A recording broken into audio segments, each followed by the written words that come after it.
업소 출신으로 의심받았던 여배우 탁고.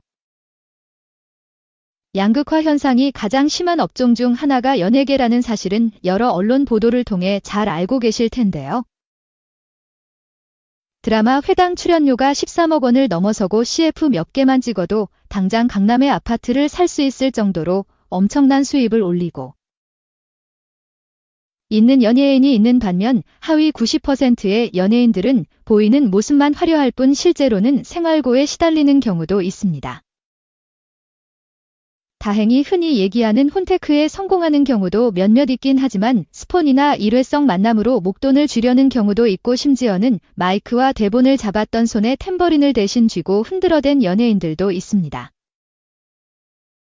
연예계보다는 화류계를 선택했던 여자 연예인에 대해 알아보겠습니다. 2018년 데뷔한 걸그룹 네이처는 한국인 7명에 중국인 1명, 일본인 1명으로 구성된 다국적 아이돌 그룹으로 이종. 일본인 멤버였던 하루는 일본 볼륨댄스 국가대표로도 활동했던 댄스 유망주였던 만큼 연습생 생활 불과 4개월 만에 초고속 데뷔를 할 수 있었는데요.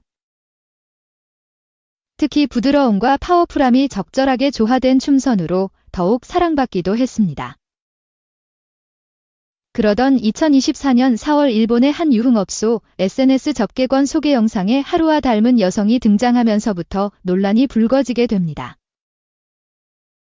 네이처 하루가 유흥업소에서 자신을 소개하는 이미지 프로필에서 가명 루루를 사용하며 얼굴 옆에 손가락 V자를 보이고 있다. 영상에 등장한 여성의 이름은 사쿠라 루루로 하루와 달랐지만 이 여성은 자신이 K-팝 아이돌로 6년간 활동했고 화류계에 입문한 지는 고작 3개월 정도 된 뉴페이스라고 소개했는데요. 하지만 걸그룹 활동 당시를 설명하는 영상에 네이처 하루의 사진이 등장했고 프로필상의 생일마저 2월 21일로 네이처 하루와 같았기 때문에 사칭 의혹은 잠시 불거졌을 뿐이네 영상 속 여성이 네이처 하루라는 의혹은 사실로 드러나게 됩니다. 네이처 하루의 인터넷 프로필 출생 생일이 나타난 곳에 파란 줄이 그어져 있고 그 뒤로 하루의 사진 2장이 있다. 하루는 의혹이 불거진 지 3개월이 지나서야 비로소 자신의 SNS를 통해 댄스 스튜디오를 차리기 위해 잠깐 화류계에 몸 담았던 것이라고. 억울한 사정을 호소하는 사과글을 올리기도 했지만 덕분에 그녀가 속했던 걸그룹은 빛 한 번 제대로 보지도 못하고 계약 기간을 다 채우지도 못한 채 6년 만에 해체를 하게 됩니다. 참고로 그녀가 일했던 곳은 터치 없이 대화만 하는 건전한 곳이라고 하네요. 데뷔도 하지 않은 연습생 신분이었음에도 불구하고 한서희만큼 연예계 마당발인 경우는 흔치 않을 텐데요. 그녀가 연예계 주요 사건마다 빠지지 않고 등장했던 이유는 재력가와 톱스타급 연예인들만 출입이 가능한 멤버십 10%에서 일해왔기 때문이라는 사실이 밝혀지게 됩니다. 한서희가 취재진들에 둘러싸여 걸어가며 자신의 긴 머리를 뒤로 넘기며 정면을 응시하고 있다. 빅뱅탑, 아이콘 비아이 등 유독 YG 엔터테인먼트 소속 연예인들과 함께 사건에 얽히면서 YG 저격수라는 별명까지 붙었던 그녀는 급기야 YG 엔터의 수장 양현성마저 나락으로 보낸 판무파탈의 매력을 가지고 있었던 만큼 연습생 시절에는 다수의 소속사에서 영입 제안을 받았고 실제 플레디스 엔터테인먼트를 거쳐 젤리피쉬 엔터테인먼트를 오가며 연예계 데뷔를 목전에 두. 마침 알바로 나간 10%에서 불과 3시간을 앉아 있었음에도 불구하고 200만 원을 현찰로 받게 되며 자신이 나아갈 길을 찾을 수 있게 되었다고 하는데요.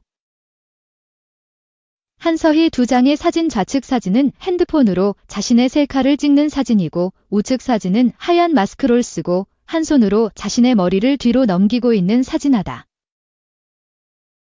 과거 서바이벌 프로에서 보여준 때 묻지 않은 모습을 이제 다시 볼 수 없다는 점이 아쉬움으로 남습니다.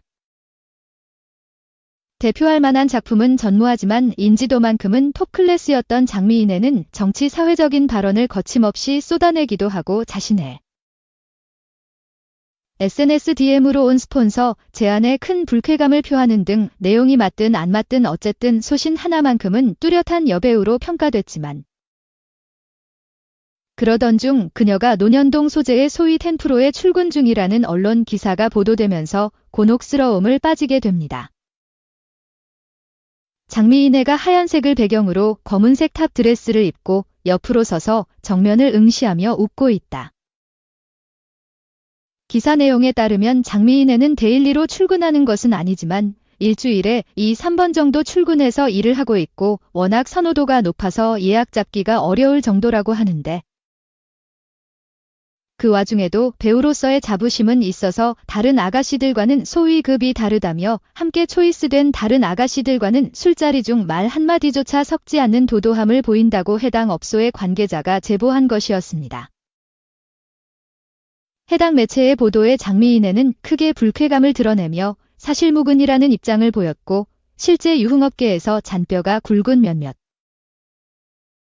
업계 관계자들은 여자 연예인들이 10%에서 일하는 경우가 드물게 있는 것은 사실이지만 그런 경우 통상 다른 접대 여성들과 똑같은 방식으로 일하는 것이 아니라 스페셜한 손님이 있을 경우에만 잠깐 룸에 들러서 인사를 하고 술을 한두 잔 따라주는 일종의 초대 손님 같은 형태인 경우가 대부분이어서 장미인애의 경우 고정적으로 출근을 했던 건지 특별한 손님만을 가끔 상대했던 건지는 구분해야 한다는 의견을 보이기도 했습니다. 장미인애가 방송에 출연한 모습 옆으로 술병과 과일 안주가 보이는 룸 사진이 있다. 한편 장미인애는 기사를 보도한 해당 매체를 상대로 고소를 불사할 것이라는 강경한 입장을 보였지만 고소장 접수는 수년이 지난 현재까지도 미루고 있는 상태입니다.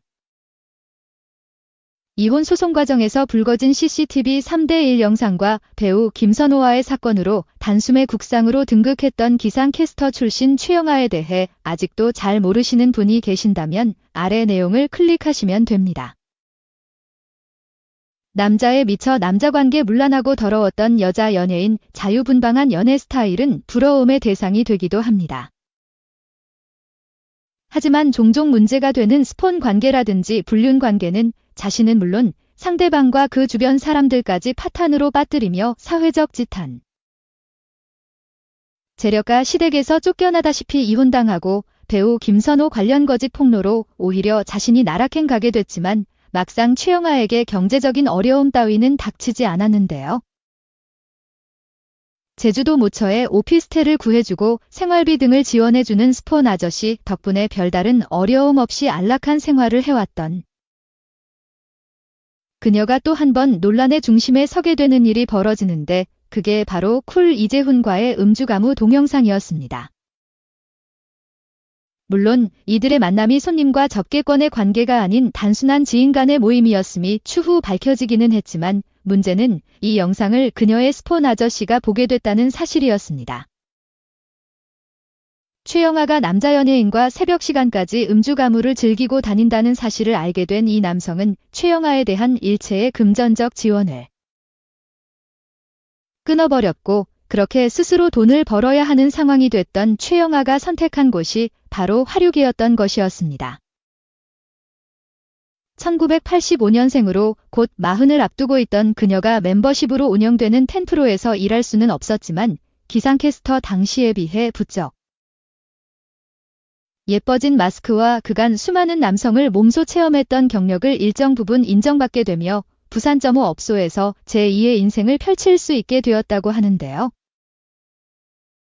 최영아가 분홍색 원피스를 입고 있고 그 옆으로 합성으로 보이는 술진 접대부들의 사진이 나란히 있다. 함께 탬버린을 흔들었던 동료들의 전언에 따르면 소란스러운 룸 내에서도 유독 정확한 발음 덕분에 의사소통이 유독 잘 됐던 언니였다고 하는데 아쉽게도 그녀가 부산에 있다는 소문이 돌면서부터 자취를 감춰 현재는 연락두절인 상태라고 하네요.